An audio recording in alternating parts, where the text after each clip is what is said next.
Joining remote. All council members that are joining remotely, please turn your cameras on as this is a public meeting. Another note, this meeting is being transcribed, so when speaking, please identify yourself so that the transcriber can accurately record who's speaking. And now we'll go into roll call. If you're here, just say present. Mike Bobbitt. Present. Alan Jones. Present. David Hahn Baker. Michael Martin. Dan Maskin. Present. Andrea Okwami.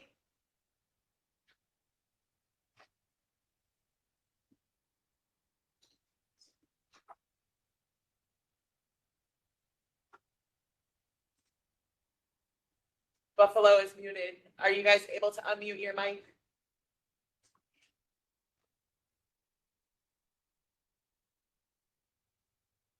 Okay, we'll come back to that office. Charles Quinn. Present. Maurice Reed.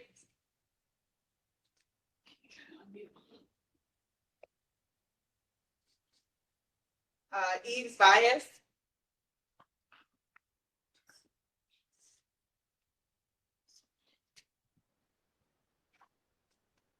Dennis Wilson. Present.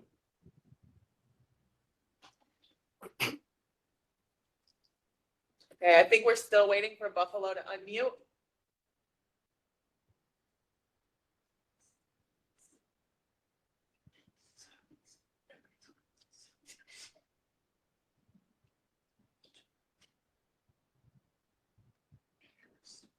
Yeah, we still can't hear you, Buffalo office.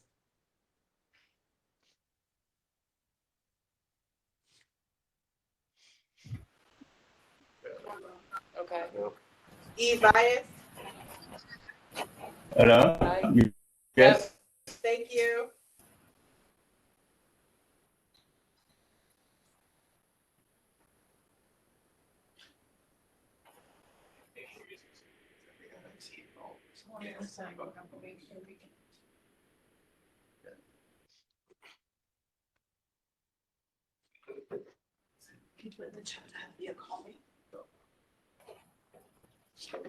Council members, you have to keep your camera on as this is a public meeting.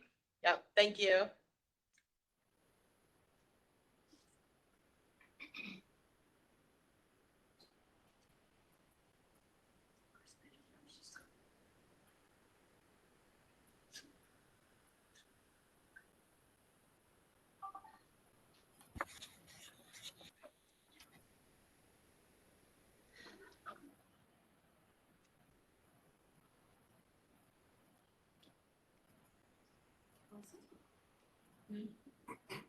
We're just waiting for the Buffalo. Okay, so Buffalo. Looks like they disconnected. Maybe they're calling back in. So we're just waiting for the Buffalo. Yeah, more so for getting out and getting back in. Okay.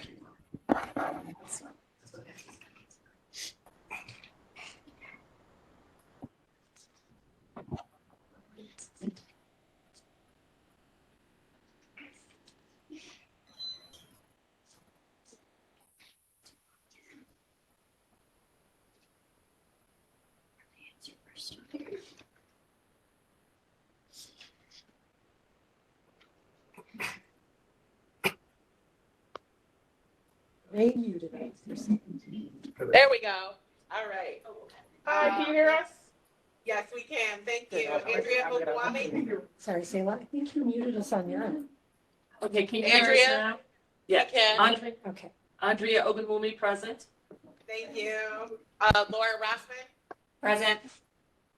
Tina Zerbian, Present. Michael Martin, Present. Can you turn that up? Miguel Santos, and David Hahn Baker.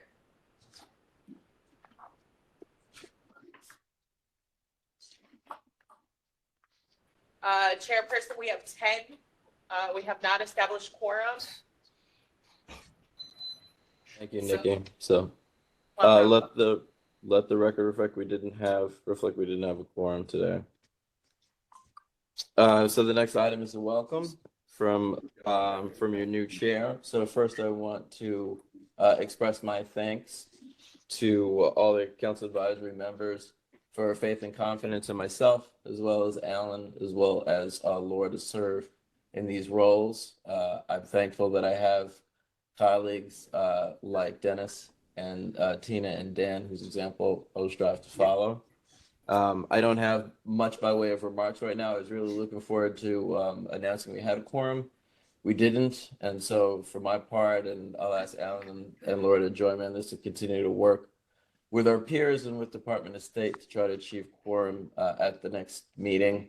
We know that this is a momentous time, and we know, given the change in federal administration, it's very important that we put all eyes on the CSBG portfolio and do what we can to maximally raise awareness of the good work that's being done, and where we can appropriately strive to protect as well as leverage those investments. So I'll close there. The next item would have been approval of the minutes, but we don't have a quorum, so I defer to Nikki as to how you want to handle the minutes at this time. Yeah, we can move that to later in the agenda should another council member join the meeting, and then we can, once quorum is established, we can go ahead and get into the presentations. Sounds good. So the next item we'll table for now the minutes. The next item is reports from the Division of Community Services. So I'll turn it over to Jackie and team. All right, do we have the PowerPoint? Okay, do you want to follow? Volume, Albany. Okay, Thank you. Thank you, Mike. I'm Jackie Orr. I'm the Director of the Division of Community Services here at the Department of State. So we wanted to talk a little bit about the funding update. So as you know, we received third and fourth quarter funds for funding year 2025. We received them, I believe it was May 22nd. All the agencies who had sent us their 45% voucher has already received payment. The fiscal office, I have to thank Jen and Mindy at the fiscal office because they were moved very quickly to get the funds out. There were a couple of agencies who just had a hardship, so we sent those out. They were out within 6 business days, I believe, for those agencies, and then the 45% followed. So that's what we know for this year. We don't have any further information for funding year 2026 than probably all of you do. We will be attending the coffee chat with David Bradley on this Friday, tomorrow. So we'll hopefully be learning more as we hear from him. We also have a meeting this afternoon with the Office of Community Services. When we've met with them in the past, they really hadn't had any updates that they could share with us. So that's where we are now.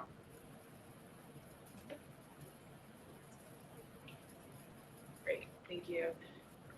As you guys know, we did 5 regional meetings across the state between May and June.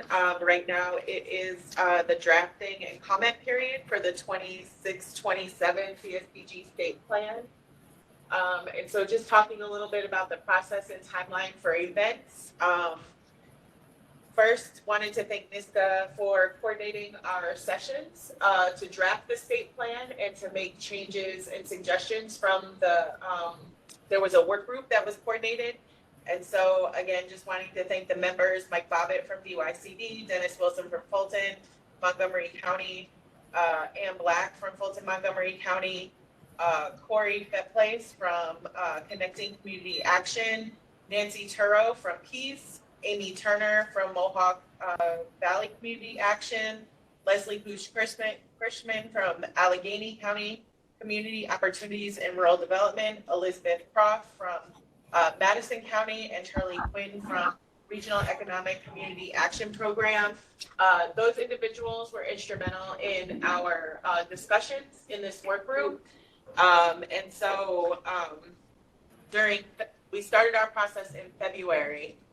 So February, March, April, May, our group met. We went over all of the sections that involved feedback from the eligible entities. Timeline of activities and events. Again, we've done our regional meetings, May and June. Right now is the comment period, June through July 1st. We'll have a public hearing next week on June 18th. And then internally, DOS, after the public comment and public hearing, we make our adjustments to the drafted plan, and then there's the internal process where our executive team approves, and then our plan is to upload it into the HHS OSC system by August 25th. So we really want to encourage and solicit your feedback, again, during the comment period and next week at our public hearing.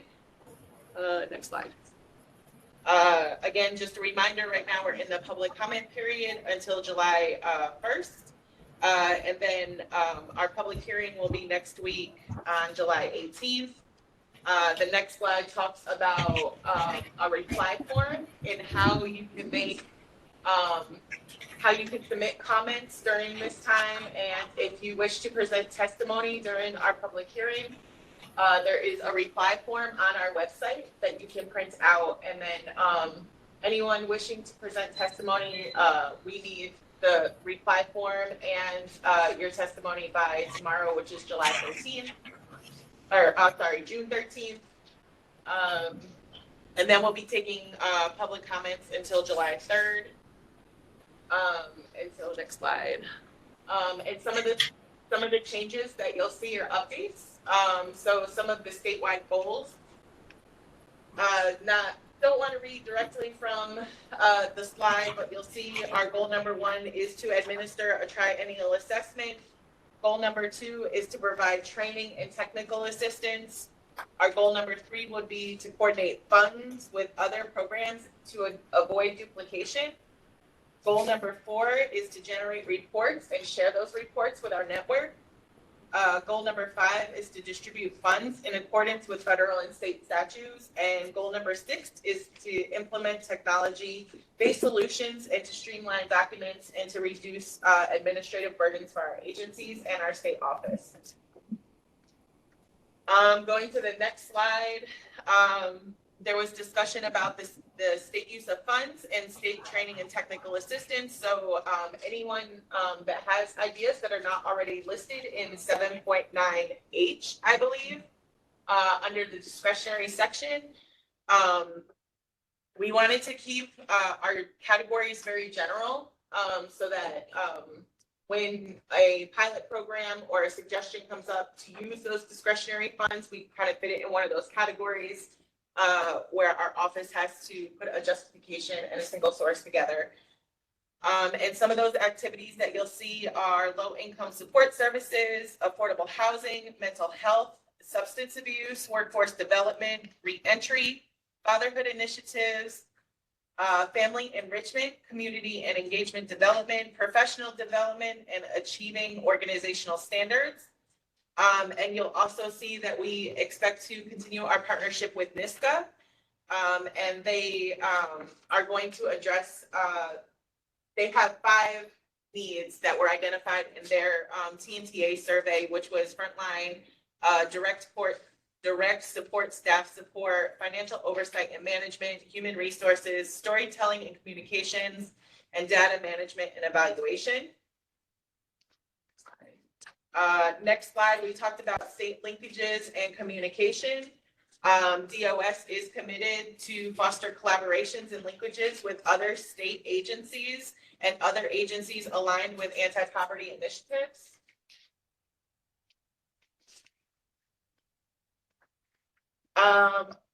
Continuing our discussion was under monitoring and corrective action.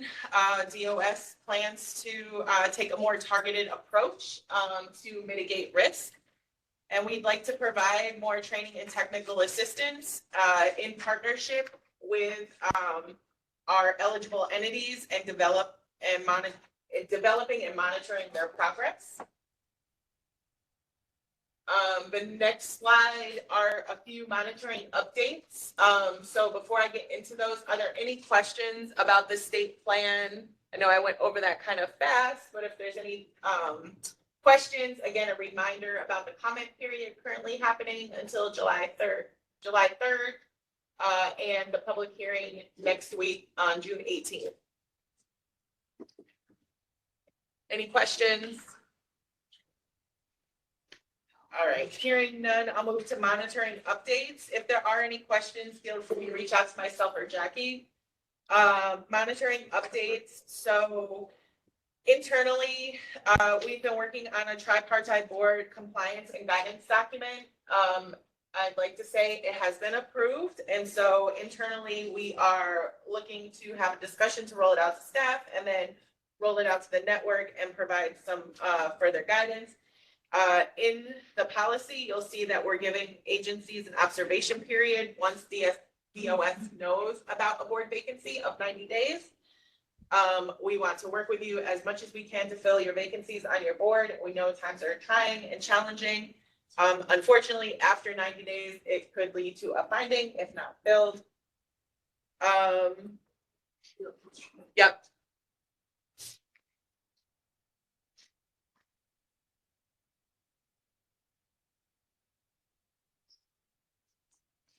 In New York City, you have a question?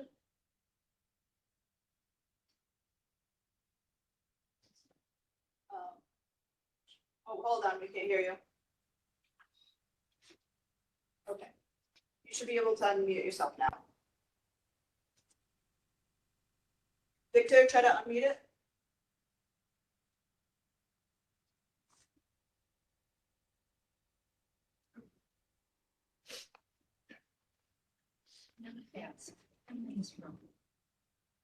Can you try to unmute Carrie? You're in New York City and Buffalo.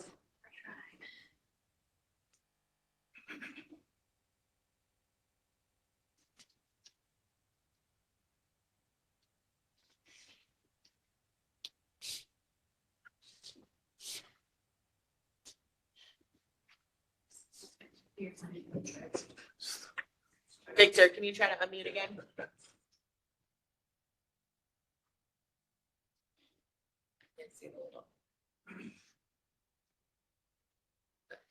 Not working. No, because he had to override everybody, so it's not a background noise. Oh, there you go. Oh.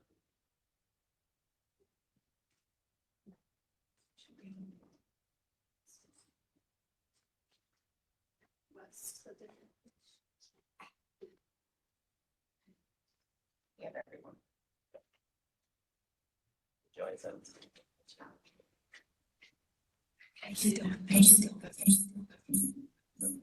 Oh, okay. It's here.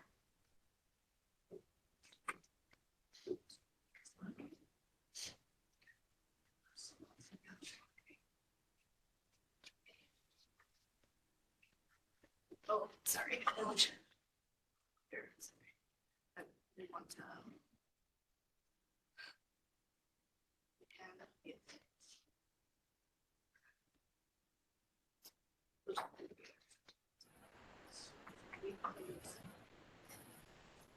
He is unmuted. Everybody that's not on.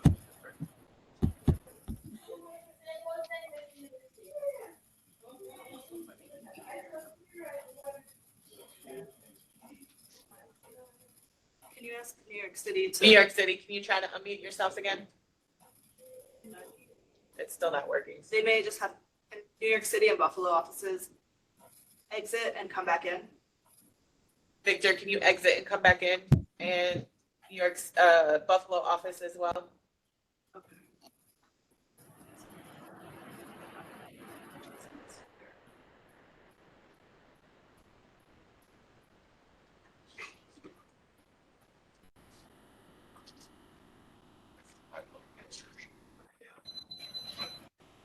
Virtual's great. Well, it's not. I think so.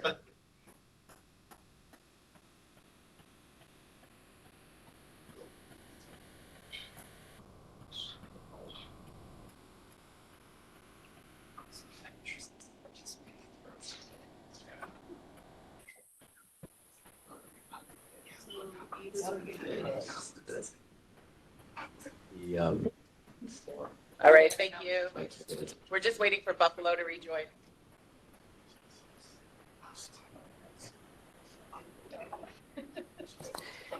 Can you guys hear us? We can. Yes. And you guys, Buffalo and New York City, thank you for rejoining. You guys can keep yourselves unmuted. Can you Uh, pass the with- Buffalo?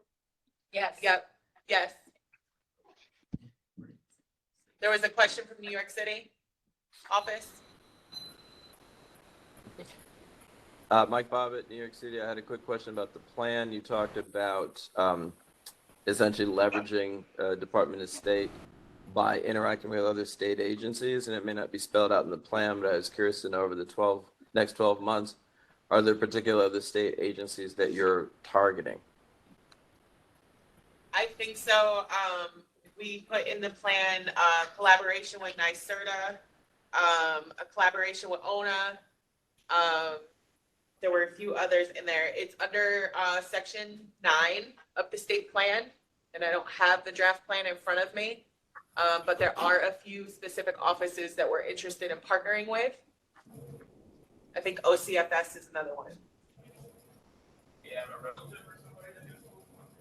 Okay. Any other questions? Okay, update on the STAR triennial assessment review. We are still working on it internally. As Jackie has said, it has been a heavy lift. This time, 2 years ago, we started talking about a new triennial assessment. Just know our office is still working with our fiscal and legal team to make sure that it is an effective tool. Internally, we also have developed a finding form. This was a recommendation when we were audited by our funder. So as you all know, when our analysts go out and monitor, you guys receive what we call is a monitoring report. At the end of that, it wasn't always clear to our funder how we follow up on our observations, findings, and deficiencies in that tool. So anytime our office issues a finding, there is a form that we fill out. It goes to the executive director and the chairperson, and then it follows up on how we together have approached to close out that finding. Caseload assignments and new program analysts. I would like to say and knock on wood that our office is fully staffed, and so just October 1st. We are trying to not have a lot of change, but since we do have some great new staff that have joined our team, just know that your program analyst may change.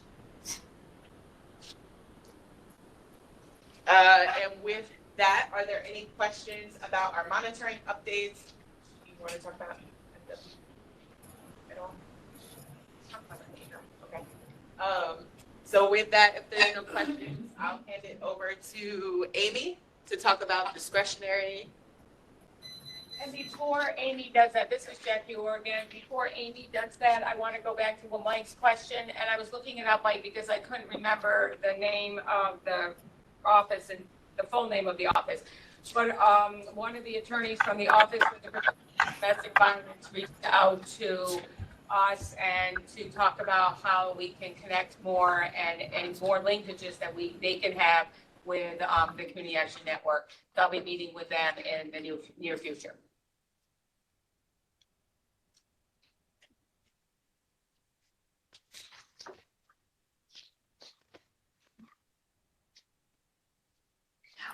Okay. Okay, so last month we issued a call letter for discretionary funding. The closeout time has already come. We've received everyone's responses that's interested in participating. We did our best this year to add on to the list that we sent you last year from your feedback that you gave Jackie. We hope we got everything in there that it's going to be beneficial. Monday, the close of business on Monday is when the budget and work plans are due. And anybody that's on this call, if it's going to be an issue, just please send us an email. If you need more time, that's fine.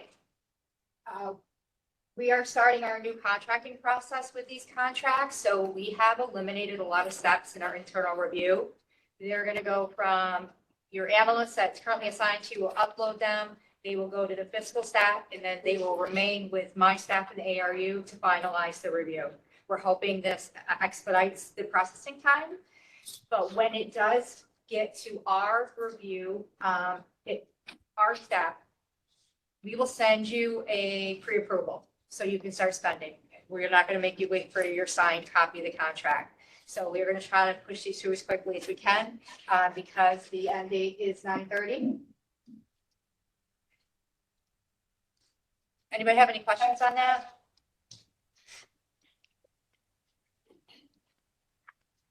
Next slide. So back in May, we released the 2020. Oh, no, back up. Okay.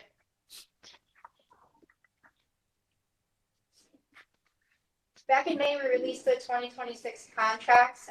We were asked during the regional meetings last year to get the contracts out sooner. So to try to comply with that request, we released them sooner. We gave the training on June 3rd, which I believe has now been posted to our website. If anyone needs to review that, the contracts are due back on June 25th. Yes, June 25th. We released them, so this was my fault. I did not realize I planned on releasing them on Memorial Day, so our dates got a little screwed up. So, yes, they're due back on the 25th. And the same for the discretionary. This is an awkward time that we release them, and if anyone needs an extension, just reach out to your analyst or the ARU mailbox, just so we have it on record. If you've seen the contracts, there's no big changes in them this year. The biggest change is we added prior year back in. So if you do have carryover from 25, you can pull it into your 26 contract. You will see updated legal documents. Any of you participating in the discretionary, you're going to see them for the first time when you get those contract documents. Last year, New York State revised the master contract for grants.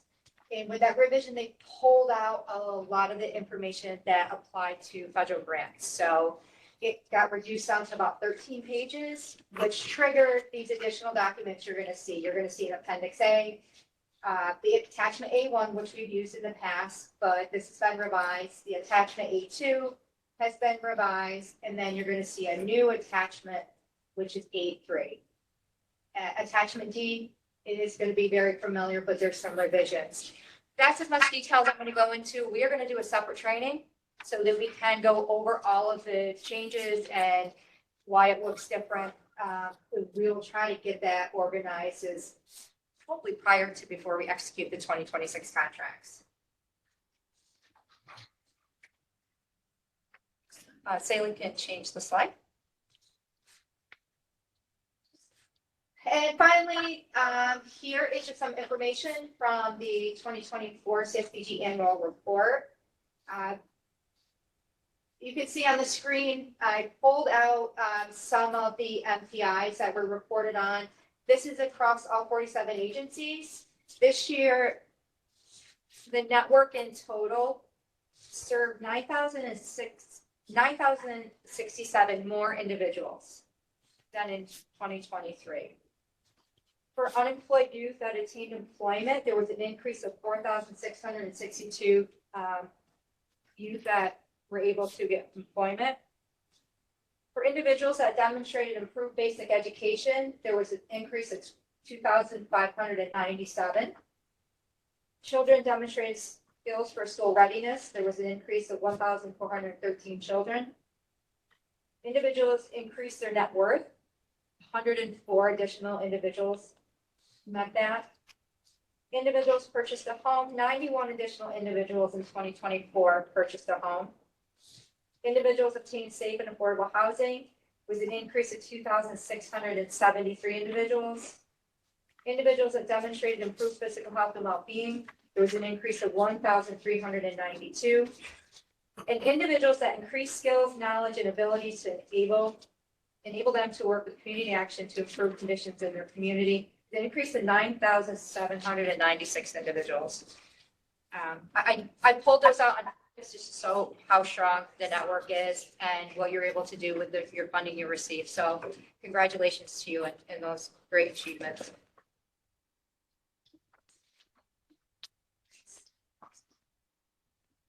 That's all I have, unless there's any questions. I have a question.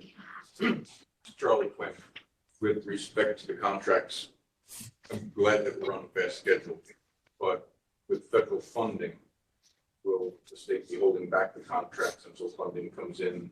Will the state be looking to make up any funding deficits if federal funding wasn't coming? Is that being discussed at all? We will hold back the contracts until we get the notice of award. And there's been no conversation about the state, putting in state dollars in the meantime. If it get the 2026 dollars get delayed. Thank you.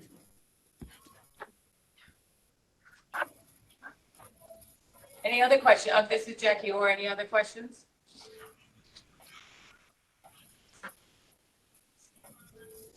Okay, so this is I'm actually gonna move, actually, I'm fine, never mind, this is Jackie again. I'm gonna talk a little bit about the ATSI results. So you may remember or know that every 2 years, the community action agencies are sent a survey by the federal government and asking for their feedback on how well the state office performs in its the things that we're required to do, like monitoring, like developing the state plan, providing training and technical assistance. So on your screen, or what you have in front of you, as I just said, 2 years. I'm not sure what happened to 2023, but what you have in front of you is data from 2021. No survey done in 2023, and then the most current scores that we received in 2025. Then you'll see the column with the difference. So as you will be able to see as you look through all the slides, that we increased in each of the areas, somewhat dramatically in some of the areas and less so in others. And then the last column, you'll see the national 2025 scores, and that's with, taking in the aggregate of all the state offices across the country. As you may well remember, 2021 wasn't a great year. I don't think anybody was really happy at that point in time. So our scores also reflected that.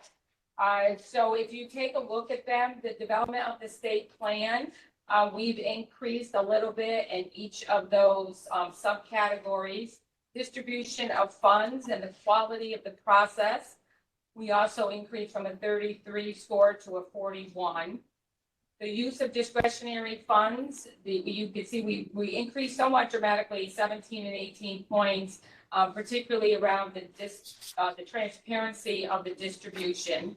And then training and technical assistance, the responsiveness of staff, we increased by 15 points. So we were really happy about that because that is meaningful to us. And then going ahead, Sailor, to the next slide, you'll see that monitoring and corrective action, this is where we had the most gain. So again, we appreciate your feedback. We felt that the information that you provided to us in 21, we really took that to heart and made some changes. So we are in the consistency of monitoring. That was a dramatic increase, and so was the usefulness of visits. And if you look to the right here, we are actually above the national score in a couple of areas. So it's the only area that we are actually above. Most of the other areas we're trending a little bit lower than the national score. Linkages, we also increased, especially around the awareness, around the awareness of efforts. Communication, consistency of responses. We did a dramatic increase there, which we're really also very pleased about. I mentioned at regional meetings that when I started here at the Division of Community Services, I met with everyone individually. And one of the things that came up as a challenge for the division was communication. And that was both internal communication and external communication. So we've been working really hard on that. So hopefully you'll see an increase and even more consistent and better quality communication coming to all of you. And then finally, under confidence in lead agency, trust in lead agency, and overall satisfaction, that was quite the increase in all of those areas. That 49 and 47, I believe we were, if not the last state, kind of at the bottom of the barrel in 2021.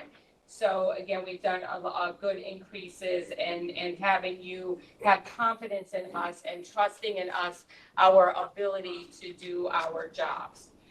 So we did get some comments back too that we've been sharing internally, because you may remember, those of you who completed it, there were 32 out of 47 community action agencies that completed the survey, and that was statistically relevant. And then there were some areas where you could comment on your thoughts. So we have been taking a look at those comments. There were a lot of positive comments about the training that NISCA provides, which we're really happy to see that. I in particular was happy to see that. So you will be seeing another one in 2 years, and in this intervening year, we at the state office will get a survey from OCS asking us to respond to how well they provide us with training and technical assistance, how well they monitor us, how well they distribute the funds to us. And then once we get those results, we will be happy to share those with you as well. Any questions about that? Okay. Thank you, colleagues from Department of State. Next, if we have a representative, we'll hear from New York State Community Action Association. Is Tim there? Hi. Okay, Tim, it's yours. Thank you, Mike. Tim Nichols here. I know I say that for the record, so you know it's me. First of all, I want to say thank you to the Department of State for hosting this meeting and for all of the help and assistance that DOS has provided me when I've been on board now for about a month and a half at this point. And the partnership that we've had has been extremely helpful, and I can't tell you how much I appreciate that. I look forward to continuing that strong relationship and partnership. I was able to attend 4 of the 5 regional meetings throughout the state this past month, and which was extremely beneficial and helpful to me to get out and meet our member agencies as well as their partners and employees, and see firsthand the work that our agencies were doing on the ground. So that was really helpful. There are some remarks in the packet, so I'll go through some of the highlights of what we've been up to. We are with NISCA Learns, for example, has significantly expanded their online learning. We currently host 128 training resources, including interactive e-learning courses, recorded webinars, previous training sessions, and additional resources designed to support continuous learning and professional development. So we're continuing to expand on that. I know there's a few updates, recent updates to NISCA Learn, including a sexual harassment prevention training course that the state Department of Labor has made available to us, and I know that that's a requirement for agencies to have. The NISCA hosted a training on the CSBG organizational standards in conjunction with staff from New York State Department of State. The NISCA continues to hold bi-monthly virtual enrollment trainings for the network. Our annual conference is moving along. In fact, as I speak, Heidi and Alexis are working with Andy and Karen from SWATA to finalize the registration process. So that I'm expecting emails to announce that registration will be open. And I encourage you to once you get that, register early, take advantage of the early bird incentives.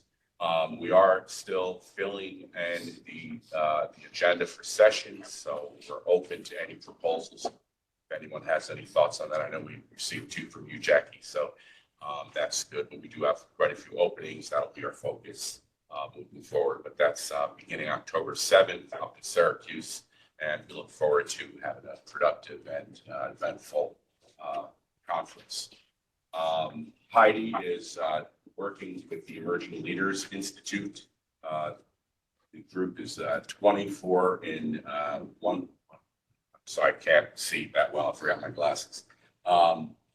It's the group has 24 in the 1.0 group and 10 in the 2.0, representing 16 agencies. These seminars are scheduled 2 in-person and 1 virtual. The first in-person seminar occurred on April 8th and 9th in Fayetteville, New York. I know she's going downstate next week to do an in-person for one of them as well. The Roma Alliance is the group of certified Roma trainers and implementers continue to meet quarterly. NISCA and DOS staff co-facilitate that group.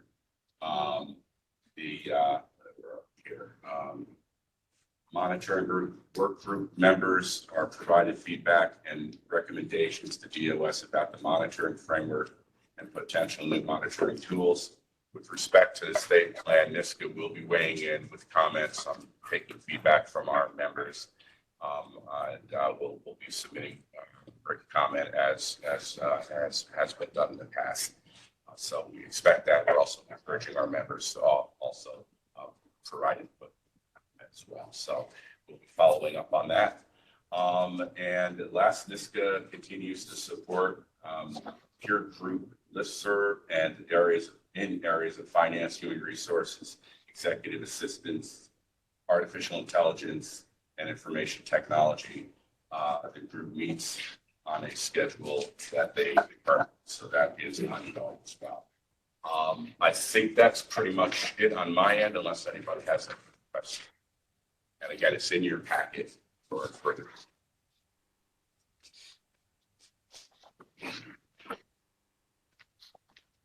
Are there any questions for Tim?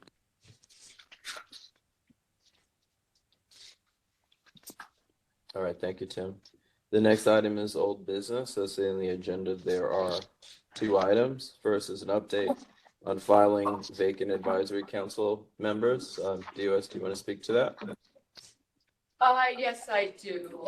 This is Jackie again. I'm disappointed that there's not quorum. We had anticipated a quorum for this meeting, and the one in October as well. But we have been moving along here, albeit somewhat slowly.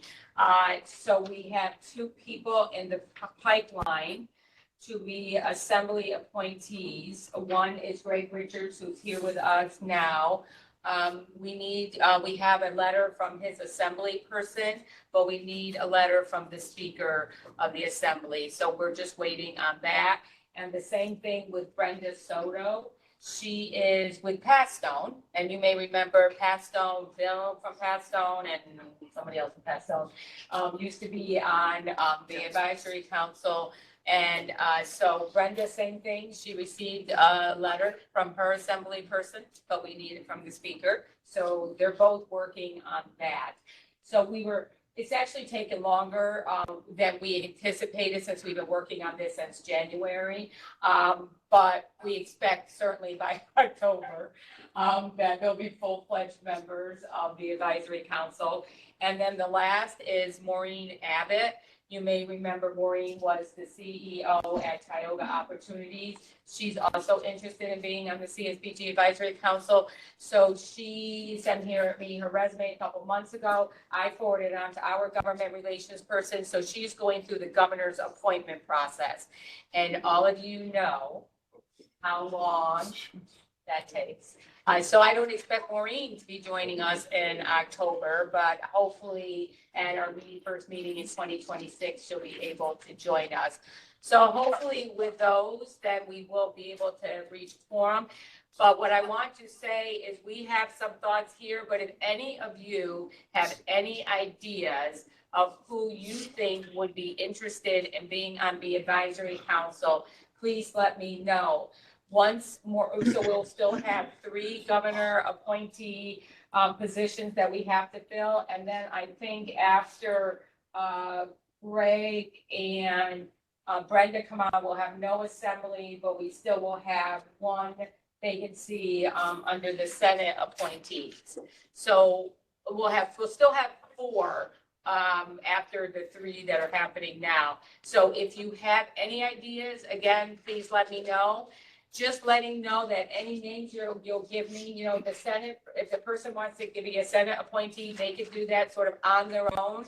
We don't need to take responsibility for that, but any governor appointees, you let me know. And that kind of lines us what starts here first and then go to the governor's office.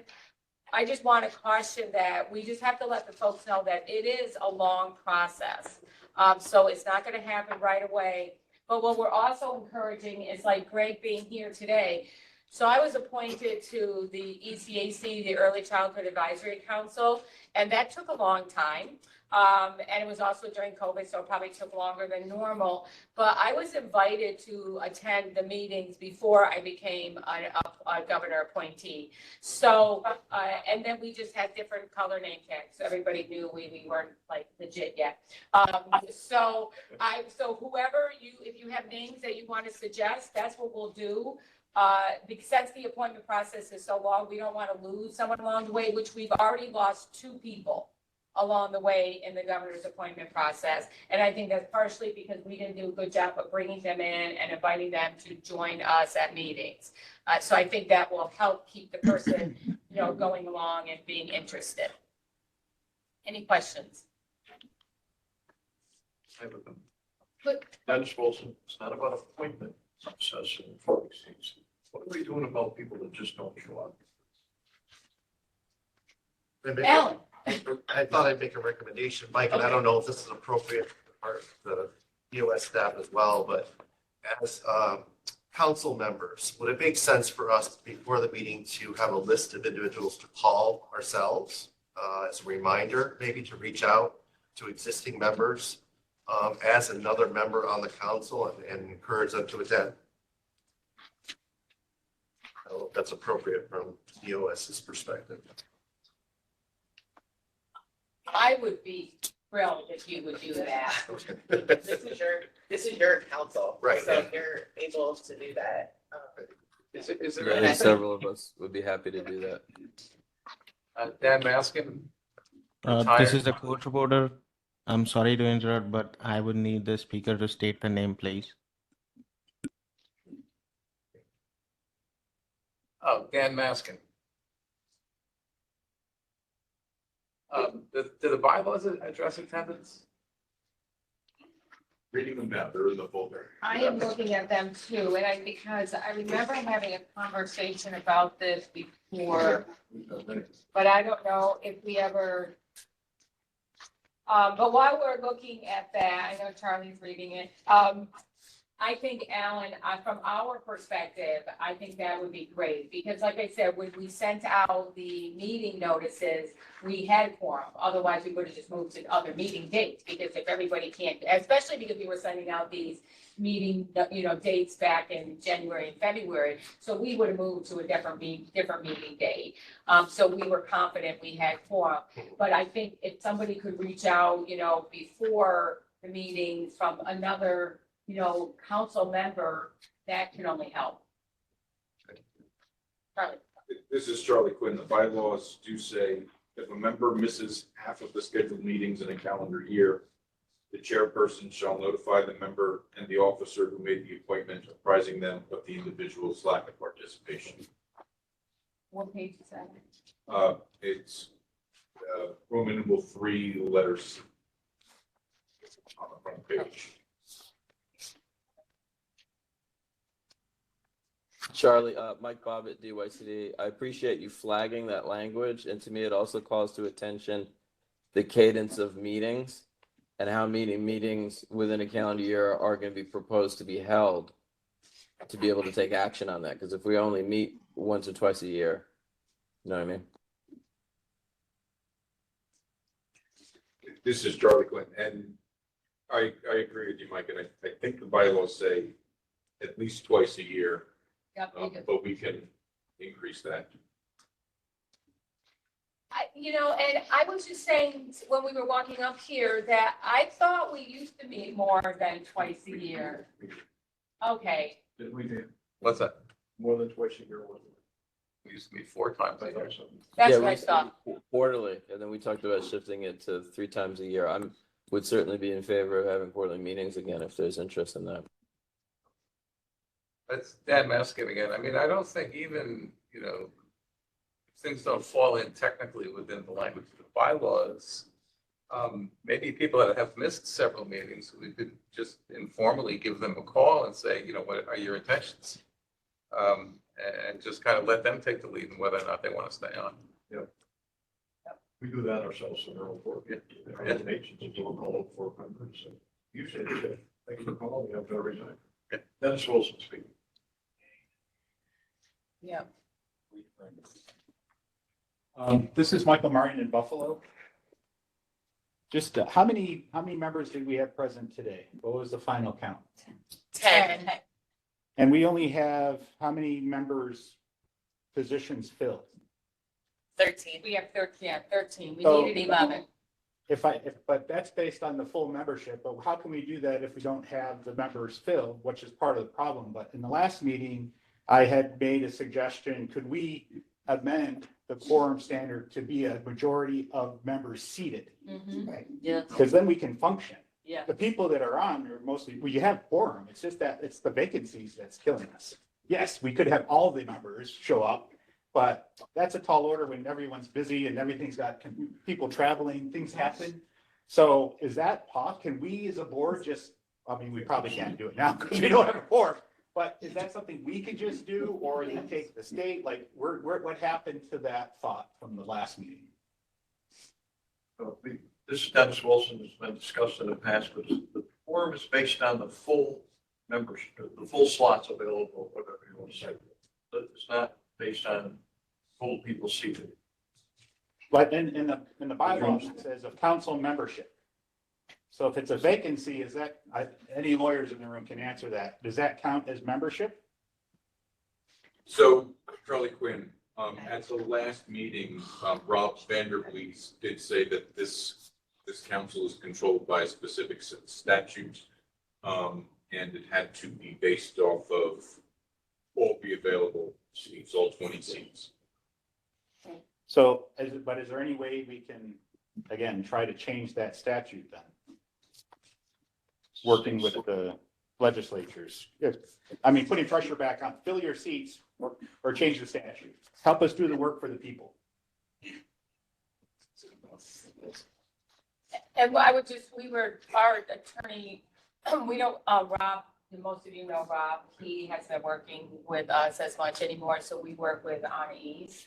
So she was on and then she just left, I was told, so we will circle back to her and we'll ask her if there's anything that we have control over. Because if we did have control over that, that would be great. I'm hoping, Michael, that, once we get at least the 2 people on, then that'll give us a little breathing space until we can get the others. Just one more question. Dan Maskin again. Greg, you said your representative wrote a letter on your behalf? Texting her right now. Okay. And how, has she taken the steps to get to the speaker? Yes. Oh, she has, She's, okay. and the text I just got back, her things are very tense, so we have to pick the timing, but we've sent, Well, today's the this is day. Greg Richards, by the way, from Capco in Portland. I have sent since January at least 5 or 6 or 7 or 8, I don't know, Jackie, you're on emails and phone calls, text messages. Her Anna Pellis's office jumped right on it, but it's the speaker piece of it that getting the speaker to send the letter to DOS. We figure it's gonna happen after the legislative season. Oh, Because it's the today, legislative right? season ends in the 17th, Oh, okay. so we figured once. We were hoping to get it before like the budget season picked up, but then we didn't. And then budget season came and now they're still, Yeah, filling out the but rest. if there's anybody that has a contact on the speaker's staff, or legal office or policy officer, or things like that, and just to kind of, put it under his nose. This is Tim Nichols. I can certainly reach out to some folks that I know in the speaker's office to see if I can nudge it along. Your efforts and hopefully Yeah. assembly with Yeah. Pellis's I efforts. think given the where we are with the legislative session. Everybody has their priorities and legislative speaking. And that's probably what the focus is at this point. And that's why she's saying she's sort of picking her apples. I think This last day, isn't it? technically it was going to be today, but I think they extended it for a few days. This is but- Tina Zerbian, excuse me, this is Tina Zerbian. Could we get a list of attendance, a record of attendance for our members, our current members, and can that be shared with the entire council? Tina, this Yes. is Mike. You mean historical attendance, not just this meeting? Correct. Yes. Thank you. Yes, I think, Tina, we definitely have that, and yes, there's no reason that we can't share that. I think that's a good starting place too, if we can understand who we need to reach out to determine what their intentions are. Yep. Okay, I agree. Okay.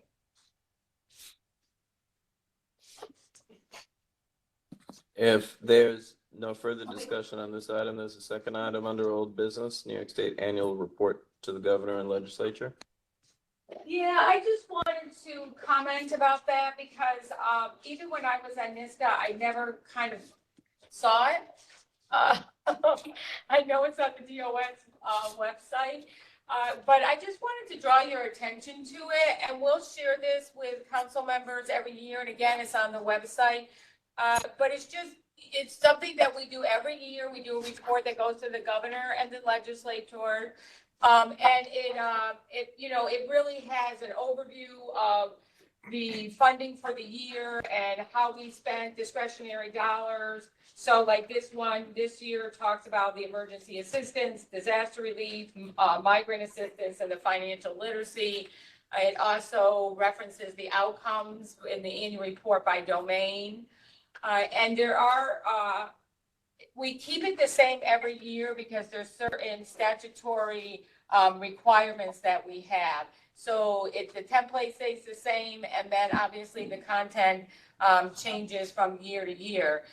But if you do have thoughts about it, please share those. So we included it in your packet, I think, as a link, but again, it's on all of them get put on the DOS website.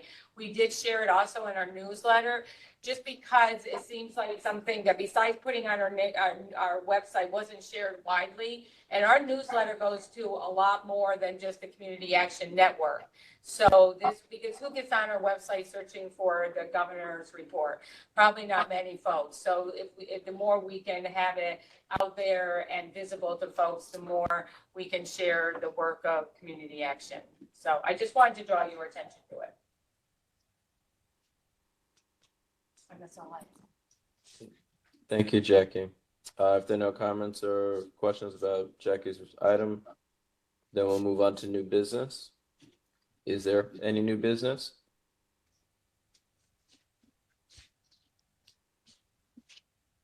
This is Michael Martin in Buffalo. Just a question or query. Are the programs involved with the 1115 waiver in the social care networks? Anyone?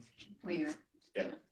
There are some in the network, yes. There's Laura Rossman, there are some in the network. I think there's challenges. Yeah. But there, There could be opportunities there to, like, I think, work with the funding that we have here. So just wanted to make sure people were aware of that.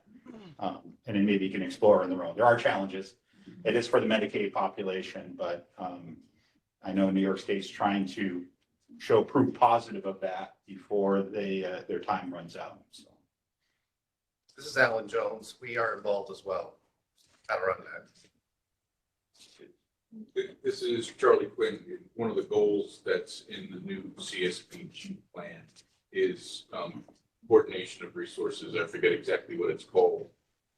And I think the 1115 waiver is a good example of where Department of State could get involved in representing, for lack of a better word, community action agencies and getting them into the 1115 waiver program.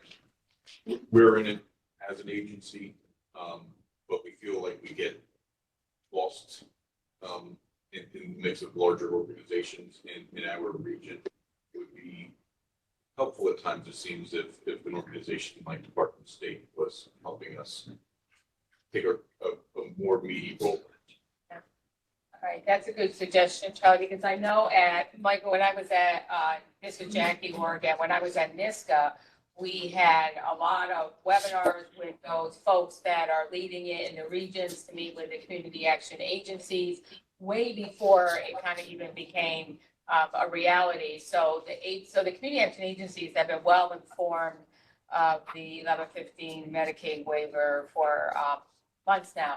But I agree with you, Charlie. I think here at DOS, we can also be involved, and we haven't been to the best of my knowledge, so.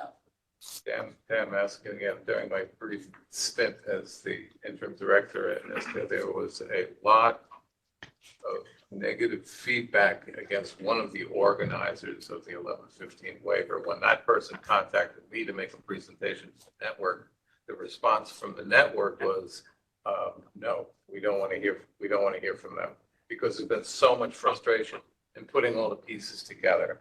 So I think, because this gentleman, whose name I've conveniently forgotten, mentioned that he had a good relationship with you, it may be an opportunity for the Department of State to look at us. I know you're talking about Scott. Yeah, I think that was his name. Greg Richards from Cortland.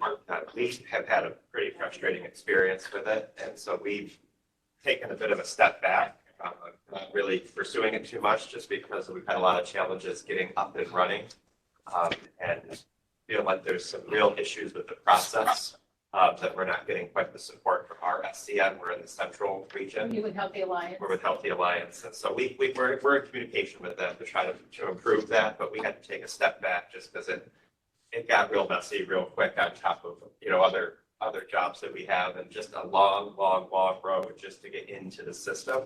And then once you get into the system, there were some pretty big surprises that we found with the process that were forthright to us anyway, when we were working through the process, just with the length of time and access to a lot of personal medical information in the system that gave our staff a lot of pause. And actually, we did a few screenings with a few members, and it went pretty negative, because they could see that we had access to information that they were not aware that broader CBOs have access to, like diagnoses for things and some conversations with doctors and things like that are kind of stare you in the face before you start a screening. And so for us, it gave us some pause with the relationships that we build with our families and our community, and just uncomfortable with the process, aside from the fact that just the capacity and the length of time to do some of the screenings and navigation was just more than what we had originally thought. And you really couldn't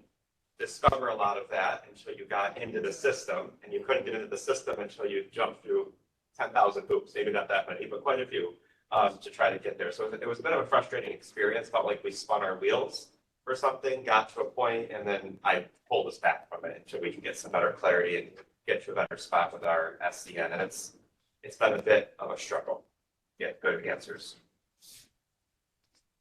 Mike Bob at DYCD. I've expressed interest in this before, although in New York City, we haven't found a way for our community action agency to get involved. More recently, now that we oversee New York City's cure violence and ranger responses against gun violence, my colleague, the head of that office, is interested in exploring this. So if it does emerge, Jackie, the Department of State wants to help, broker conversations, we would be interested in participating in that. Okay, yes. Okay.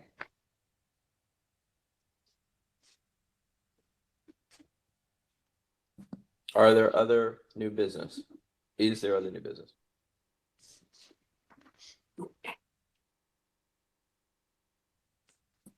All right, hearing none, the next is to remind the next meeting, October 16, 2025. There's a sub item, Nikki, 2026 meeting scheduled. That's on the calendar. You want to speak to that, Nikki? Yeah, so I think internally we were going to put a few dates together, send it out to council members so that we could get those on your calendars sooner rather than later. So I will work with our administrative team to do an internal poll and get that out to the council members. Now, you guys discussed earlier possibly going to 4 meetings. Did you want to stick to 2, try to do to 4? What are your thoughts for 26? I think I heard from a number of council members that there's an appetite to do 4, so why don't we propose it? So we'll put a poll together and get that out. Probably quarterly, is what I heard. So we'll come up with some dates quarterly. Good, it'd be nice to have more consistent contact with all of you. All right, I guess that brings us to the end. We will look forward to seeing the historical attendance records. And council members have been invited today to reach out to other council members, which I certainly for one look forward to doing and think we should take upon ourselves to do. So we didn't reach a quorum, so we don't need a motion to adjourn, right? So I guess we stand adjourned at 11:10.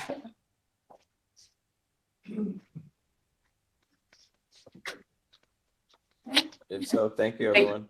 Thank you. Thank you. Thanks, Mike. Thanks,